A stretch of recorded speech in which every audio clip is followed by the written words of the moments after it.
रूस और यूक्रेन में छिड़ा भीषण युद्ध विकराल होता जा रहा है।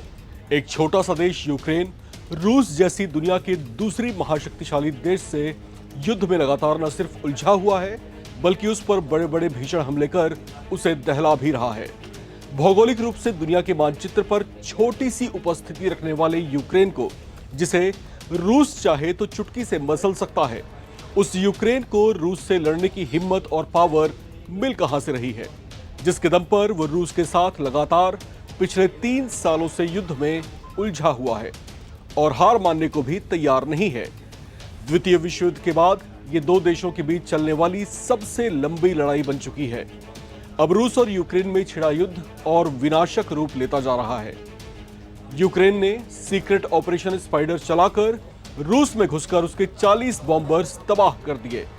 चर्चा है कि यूरोपीय देशों की शह पर और उनकी मदद से यूक्रेन ने ऐसे बड़े ऑपरेशन को अंजाम दिया, जिसने पुतिन के बारूदी गुस्से को भड़का दिया है, जिसके बाद आहट एक महाभयंकर भीषण महाजंग की सुनाई देने लगी है, जिसकी लपटों में यूक्रेन समेत यूरोप का एक बहुत बड़ा हिस्सा घिर सकता है। नमस्कार, मैं हूं राम विश्वकर्मा। आप देख रहे हैं राम की report. Germany, France, Poland, Italy, Norway, Finland, Sweden और ब्रिटेन, इन देशों पर आरोप है कि ये रशियन रीजन में अस्थिरता को भड़काने के लिए यूक्रेन की हर तरह से मदद कर रहे हैं, ताकि रूस लंबे समय तक युद्ध में उलझा रहे और आर्थिक तौर से उसे तोड़ा जा सके। लेकिन सवाल ये है कि क्या रूस खुद को ऐसा नुकसान पहुंचने देगा? अगर जवाब नहीं है तो ये पूरे यूरोप के लिए एक बहुत बड़ी चेतावनी है, क्योंकि रूसी एयरबेस पर हुए सबसे बड़े हमले ने पुतिन का गुस्सा भड़का दिया है। इससे यूक्रेन और उसके पड़ोसी देश भी डरे हुए हैं।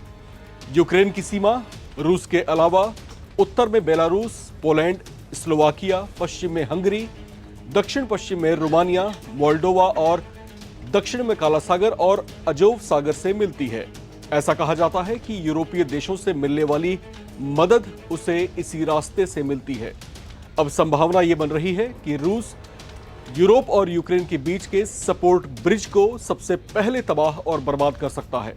ऐसा करने पर रूस सीधे सीधे यूरोप या नाटो अलायंस के साथ अपने आमने सामने की युद्ध की स्थिति में आ जाएगा। अगर ऐसा होता है तो क्या अकेला रूस नाटो अलायंस के सदस्य देशों के सामने मुकाबले में टिक पाएगा? चलिए समझते हैं रूस कितना शक्तिशाली है, उसकी कमजोरियां क्या क्या हैं और नाटो के सदस्य देश उसके मुकाबले कितनी ताकत रखते हैं।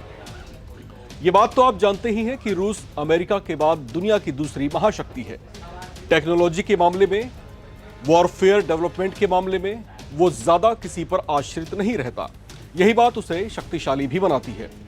उसके अपने पास अपनी खुद की टेक्नोलॉजी से विकसित किए गए ऐसे ऐसे घातक हथियार हैं जिसे दुनिया देख चुकी है। यही वजह है कि उससे बैर रखने वाला यूरोपियन यूनियन उससे सीधे उलझने की जगह यूक्रेन के पीछे खड़े होकर उसे युद्ध में बैकडोर सपोर्ट देता रहा है। रूस की शस्त्र क्षमताओं की बात करें तो एक आंकड़े के मुताबिक उसके पास 5580 परमाणु हथियार हैं, जो दुनिया में अमेरिका के बाद सबसे ज्यादा हैं। हालांकि एक अनुमान के मुताबिक नाटो के 31 सदस्य देशों के पास कुल मिलाकर 6000 से ज्यादा परमाणु हथियार हो सकते हैं। मॉडर्न एटॉमिक टेक्नोलॉजी से तैयार रूस के परमाणु हथियार जापान में अमेरिका की ओर से गिराए गए परमाणु बमों की तुलना में 5 से 6 गुना ज्यादा विनाशक बताए जाते हैं। रूस की कॉम्बैट वॉर पावर भी बेजोड़ है। उसकी तीनों सेनाओं में मिलाकर करीब 14 से 15 मिलियन सैनिक हैं, जो चीन के बाद सबसे बड़ी कॉम्बैट ब्रिगेड है। लेकिन नाटो देशों के पास कुल मिलाकर रूस से ज्यादा बड़ी संख्या में सैनिक हैं। आर्थिक क्षमता भी नाटो के 31 देशों की कुल मिलाकर रूस से ज्यादा है। रूस के पास लगभग 32 से 35 हजार आर्म्ड व्हीकल, 12,500 से करीब 13,000 उन्नत टैंक्स और सुपरसोनिक से लेकर हाइपरसोनिक मिसाइलों की बेजोड़ वेरिएशंस भी उसके पास मौजूद है, जो पलक झपकते ही दिन के किसी भी पहर दुनिया के किसी भी कोने में सटीक और विनाशक प्रहार कर सकते हैं। नाटो की बात करें तो नाटो के 31 सदस्य देशों की तुलना में रूस अकेले अपनी कुल जीडीपी का 6.5% के आसपास अपने डिफेंस बजट पर खर्च करता है, जो नाटो के कई देशों के बजट से बहुत ज्यादा है। हालांकि यूक्रेन के साथ 3 साल से ज्यादा समय से युद्ध में उलझे रूस को इस अवधि में बड़ा नुकसान भी झेलना पड़ा है। अब तक बड़ी संख्या में उसने सैनिक गंवाए हैं, जबकि उसका जंगी बेड़ा भी इन 3 सालों में जो है काफी हद तक जो है उसे भी नुकसान झेलना पड़ा है। एक चर्चा यह भी रही है कि रूस के बहुत से मिलिट्री सिस्टम सोवियत के जमाने के हैं, जो नाटो के सामने उसे कुछ हद तक वीक साबित कर सकते हैं। लेकिन इससे यह नहीं समझना चाहिए कि अकेला रूस नाटो के सदस्य देशों से किसी मायने में कमजोर है।